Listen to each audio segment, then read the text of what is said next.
Let's take a look at the Black & Decker portable air conditioner versus the Honeywell portable air conditioner. Both at about 14,000 BTU. Super powerful to cover a room up to about 700 square feet, which is a pretty big room. Both have wireless remote controls. There's some interesting differences in these two. The Honeywell unit has this interesting feature where it has an output and an input duct, where the Black & Decker will just pull the hot air in from the room, while the Honeywell will pull air in from outside if you wanted to do that. So there's two hoses, one for the hot air exhaust, one to pull in fresh air from the outdoors. So that's interesting. You turn it on, it'll cool all the way down to about 61 degrees. You can set it to wherever you want. And at its most powerful setting, I think the Honeywell's a little bit quieter. It goes up to about 51 dBA.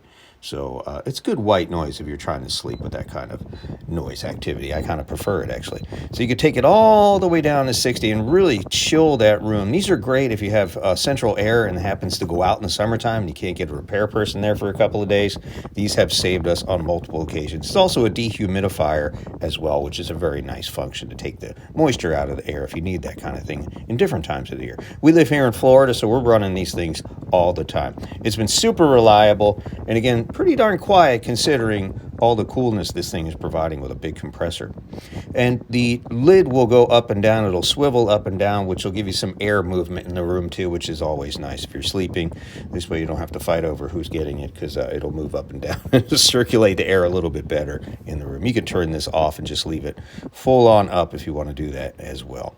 All right, so the Black & Decker has an interesting remote control with the temperature on the display. So that's pretty cool. You don't have to go look at the unit to see what you've set the temperature to. So that's kind of nice. You can also control the fan and the other functions on this thing, which also has a heater.